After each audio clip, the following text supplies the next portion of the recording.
The Gingerbread Shop. A story from Mary Poppins.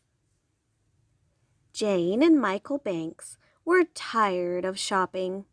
It seemed such a very long list of things Mary Poppins had to buy today. "Mary Poppins, are we never going home?" Michael asked crossly. "You can go home if you like," said Mary Poppins. "We are going to buy the gingerbread."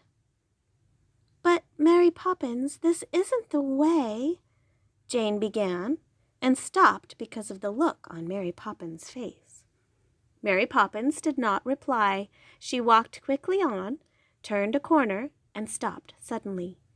Jane and Michael, stopping beside her, found themselves outside the most curious shop they had ever seen. It was very small and very dingy. Faded loops of colored paper hung in the windows, and between these windows was a small dark doorway. Through this Mary Poppins walked, with Jane and Michael at her heels.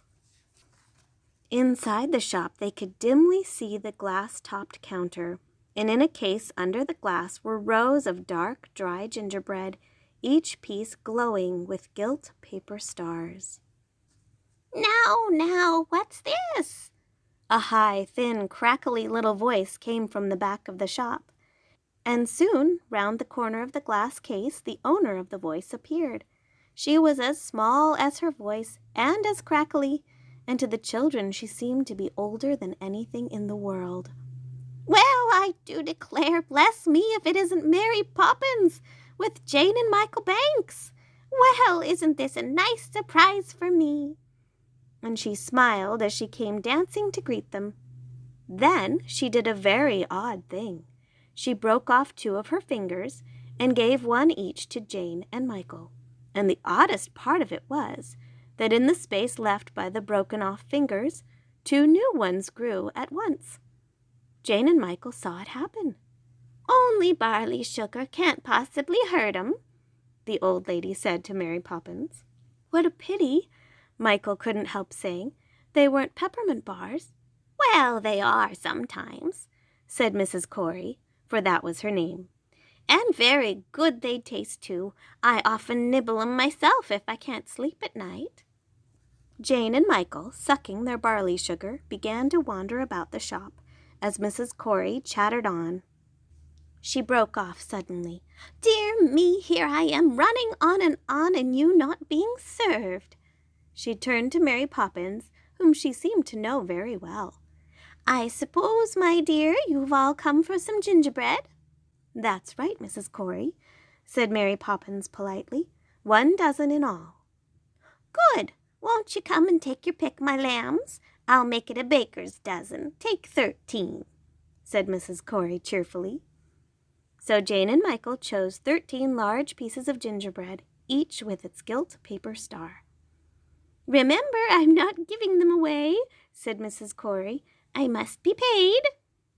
Mary Poppins opened her purse and took out 2 coins. She gave 1 each to Jane and Michael. "Now," said Mrs. Corry, "stick 'em on my coat. That's where they all go." They looked closely at her long black coat, and sure enough it was dotted with coins. "Come along, stick 'em on," repeated Mrs. Corry. "You'll find they won't drop off." "I wonder," she said dreamily, "what you will do with the paper stars." "Oh, we'll keep them," said Jane. "We always do."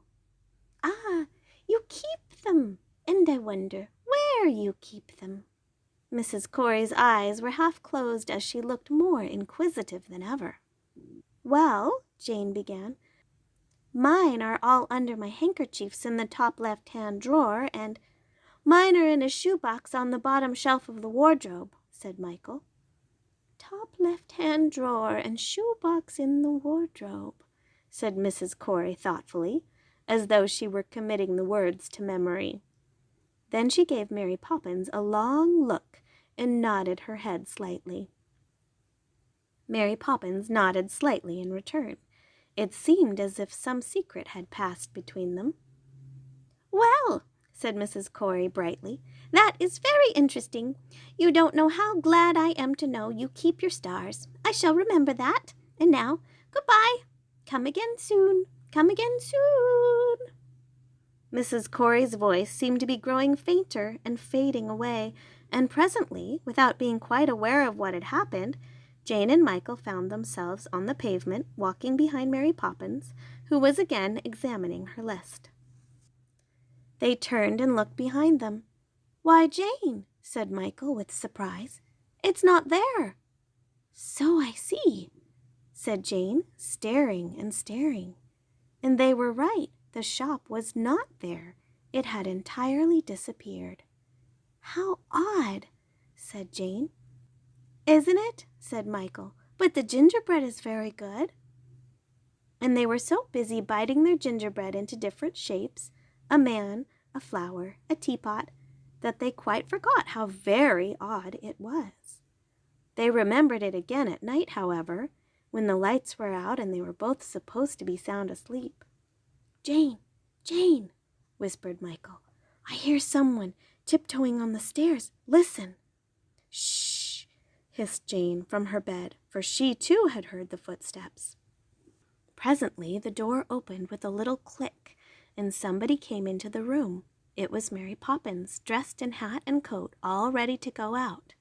She moved about the room softly, with quick, secret movements.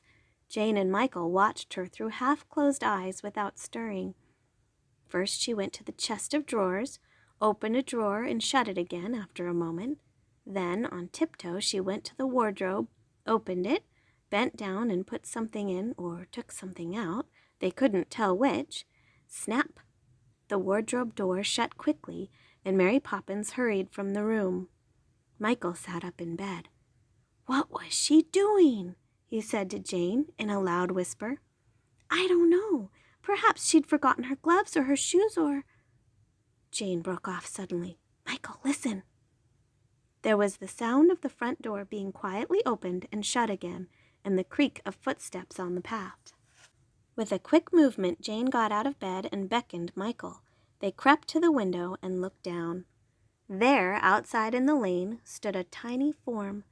"Mrs. Corry," said Jane in a whisper. And so indeed it was. Mrs. Corry was looking through the bars of the gate. She appeared to be carrying in one hand a large pail of something that looked like glue, and in the other an enormous paintbrush. Now she smiled and waved the hand with the paintbrush as Mary Poppins came to meet her, carrying a market basket on her arm, and in the basket was something that seemed to give out a faint, mysterious light. Come along, we must hurry, we haven't much time," said Mrs. Corry, taking Mary Poppins by the arm.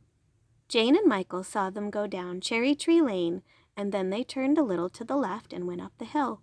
When they got to the top of the hill, where there were no houses but only grass and clover, they stopped. 2 ladders stood waiting on the hilltop, so fixed that they seemed to be standing with one end on the earth and the other leaning on the sky. Mrs. Corry picked up her skirts and the paintbrush in one hand and the pail of glue in the other. Then she set her foot on the lowest rung of one of the ladders and began to climb it.